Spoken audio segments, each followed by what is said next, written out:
Holmes, will you stop that?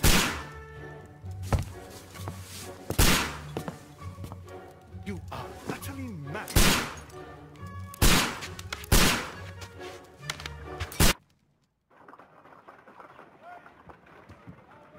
Stop, Holmes! Is that you, Watson? Yes, of course it is. And you almost killed me. Nonsense. I was aiming for the vases. Blindfolded? Watson, quiet, please. I'm trying to concentrate.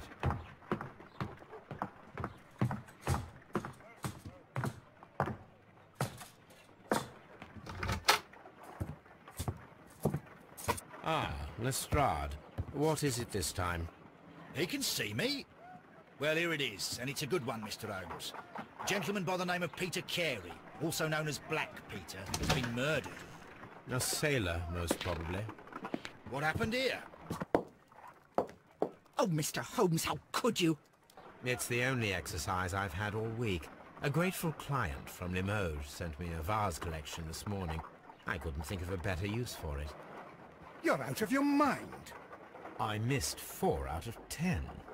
Given you were blindfolded, that was very good. Can I have a try? Am I the only sane one here? I suppose that Watson is right, Inspector. A little brain work would be preferable now. Do please tell us more about Black Peter. Peter Carey, born in 1845 and 50 years old. An ambitious sort, he achieved much success in seal and whale hunting around Scandinavia. Retired in 1884 with a small fortune. He invested his money in a property called Woodman's Lee, near Forest Row in Sussex. It was where he lived for 6 years, and where he was found dead yesterday. Has the investigation already begun? Yes and no. In fact, this crime is so mysterious that I would prefer you to join me down there. Give me half an hour to prepare, Inspector. Take your time and join me there. I have to go through the yard first. The merry men struck again. What have they done this time? They robbed a powder reserve. I'll meet you at Woodman's Lee, Mr. Holmes. I should help Mrs. Hudson here.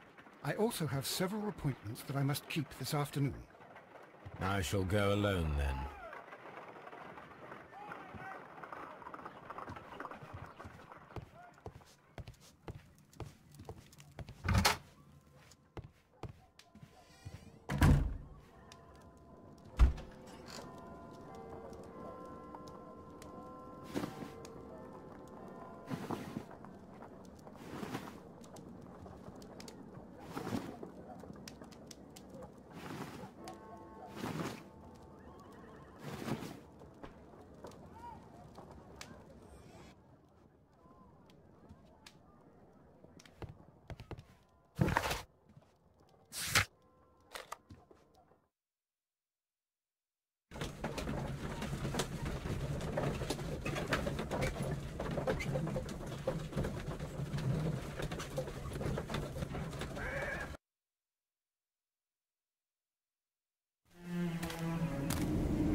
Mr. Holmes, I'm over here. Come on.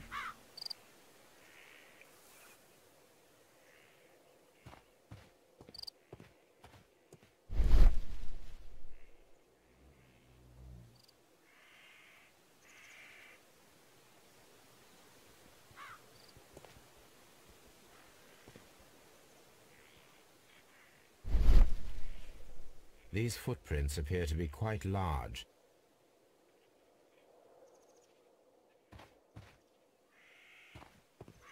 It seems that the garden was well maintained.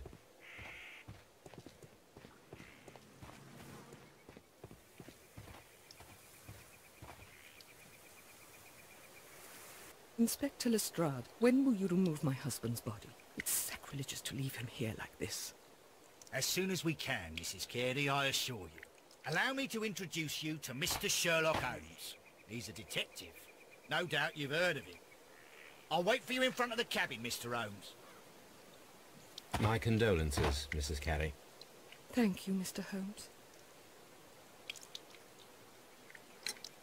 Madam, can you tell me if you saw or heard anything unusual upon the night of the murder? At 2 o'clock in the morning, I heard a terrible scream. But I thought nothing of it then. He would scream all the time when he was drunk. Do you remember at what time you found your husband's body? In the morning, at around 7 o'clock. I noticed the cabin door was open, but I didn't go in to take a look, for I knew my husband would not have liked it. At around 10 o'clock I dared to glance in through the door and... oh dear. Was your husband accustomed to receiving visitors? Oh no, I don't think so. I mean, he didn't really have many friends. He lived quite an isolated life here, after his retirement. The garden is very large and well maintained. Do you employ someone to look after it? It is true, there is a lot of work, but my husband took care of it himself.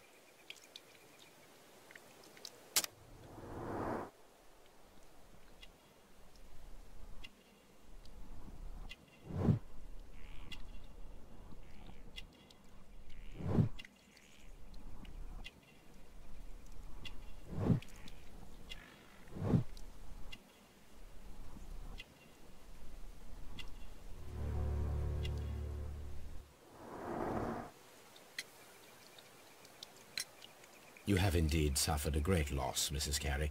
Nevertheless, I believe it will be less of a burden for you soon. Yes. Life with Peter was never easy, but he was still my husband. He was different, wasn't he, when you first met him upon your return from Plymouth? Yes, Mr. Holmes. Oh, my goodness, but how do you know about that? You undertook a pilgrimage to the Cathedral of Santiago de Compostela when you were young. That much is evident from the rosary in your hand. The shortest route for the pilgrim from England to Spain is from Plymouth. I believe that you met Peter Carey as a young sailor there, and you married him soon afterwards. That is indeed what happened, Mr. Holmes. How extraordinary. Thank you, madam.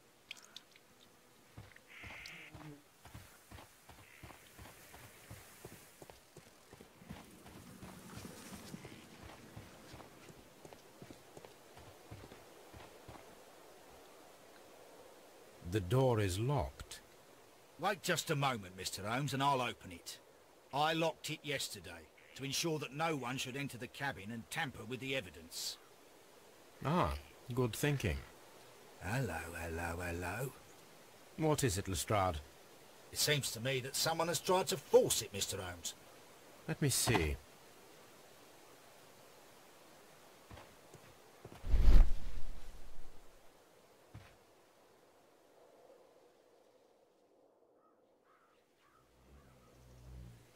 These scratches are fresh. You're right. Someone tried to force open the door. I swear these scratches were not here yesterday. Our mysterious visitor came here last night. Well, he's not the man for the job. This lock is not a difficult one. Perhaps he did not have the right tool.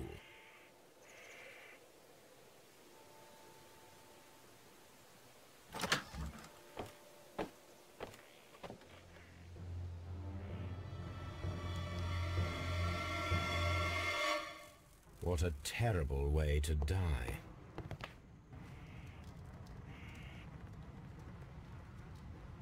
This man is in his 50s, yet he still looks quite strong. Peter Carey was fully dressed. He was not caught by surprise. It is possible that he knew his murderer. The weapon fully penetrated the body. The force of the blow was immense. Peter Carey was impaled to the wall by a whaling harpoon.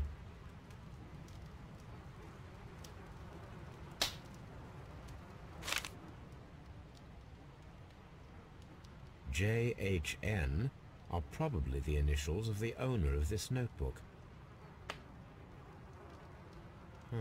The pattern of the blood stain indicates that the notebook was not lying on the floor prior to the crime, but it was dropped into the pool of blood after the death of Peter Carey.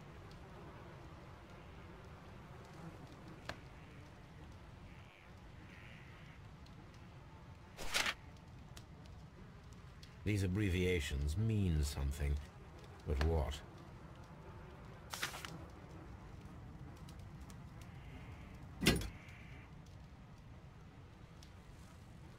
This wooden handle is plain and solid. This blood is from the pool underneath the dead body.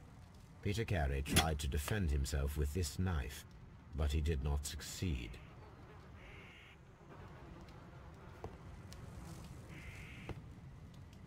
The Sea Unicorn. She was the ship that Peter Carey commanded. Someone drank from this glass recently. Rum, a sailor's drink. It seems that Captain Carey was enjoying a drink before he met his death.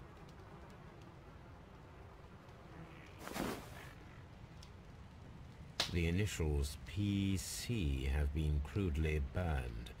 A sailor's work.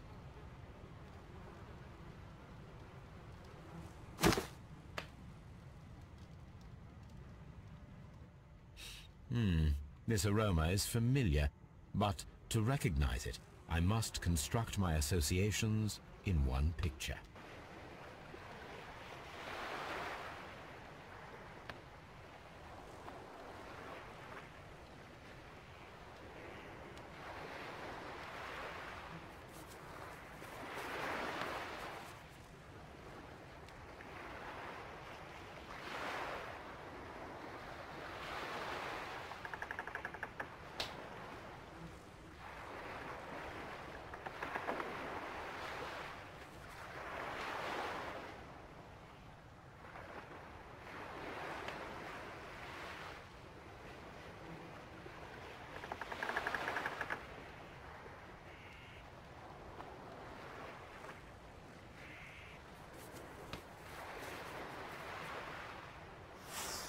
Yes, this is a coarse tobacco, quite strong and very popular among sailors.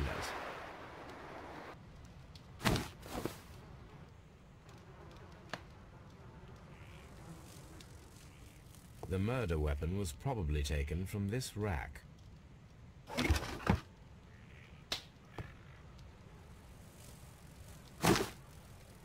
Peter Carey's boots. They look to be a size 8. Old navigation instruments, nothing interesting.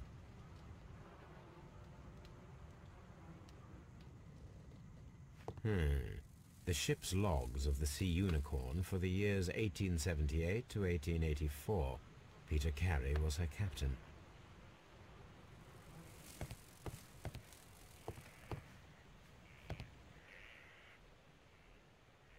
The tooth of a sperm whale, probably from one of Peter Carey's catches.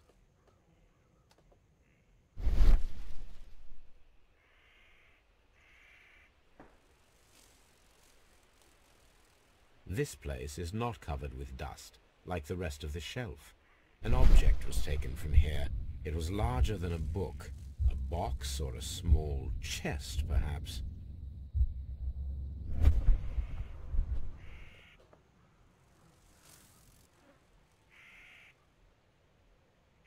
Dundee. Hammerfest. It's a whaling map.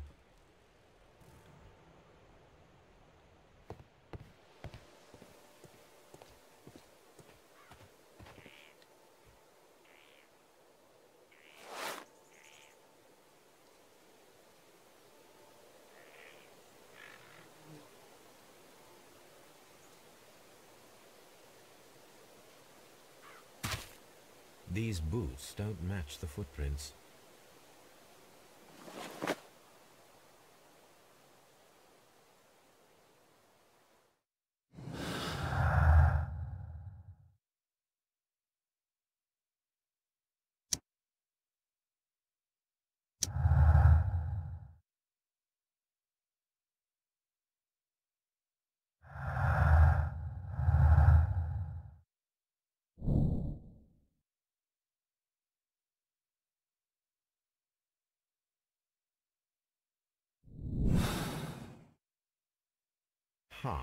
Someone was here yesterday. They attempted to force the door to gain entry.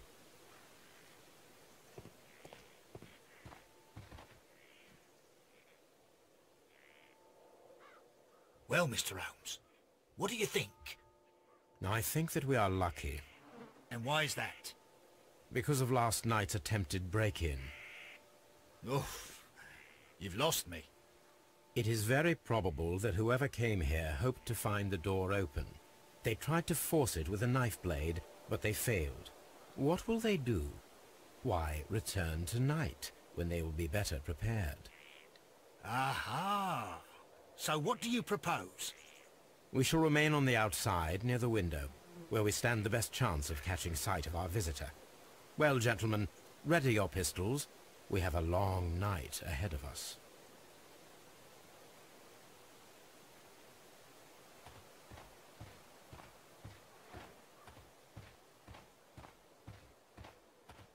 This looks like the perfect hiding place.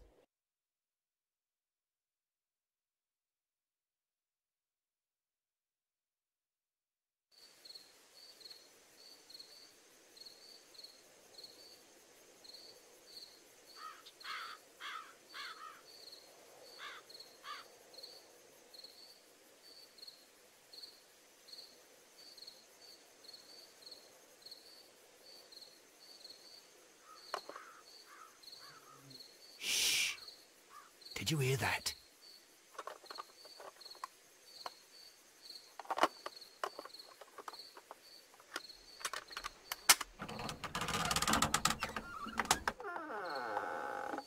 There's someone there.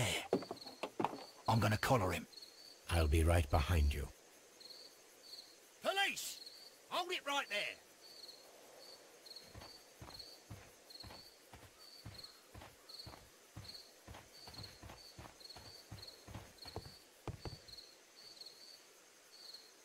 All right, my fine fellow. Who are you and what are you doing here? You're detectives, I suppose. You imagine that I'm connected with the death of Captain Carey. I assure you I'm innocent. Innocent? And what are you doing in his cabin? Shall I tell you? You came to retrieve what you had lost after killing Peter Carey, but we were here waiting for you. What is your name? John Hopley Nelligan, but I didn't... Do you deny that you came here yesterday? No, but yes, it's just that I couldn't... I'm tired of this. Off we go to the yard. Tomorrow, I'll see that you're put in front of the judge. What? But you can't! I'm not... It's a terrible mistake! Enough! You can explain all of that to the judge. You're coming with me to the yard. But... In light of recent events, it seems evident that your coming here was unnecessary. All the same, I'm very grateful to you, Mr. Holmes. You are welcome, Inspector, but please don't be too hard on our young fellow. I would like to question him tomorrow morning.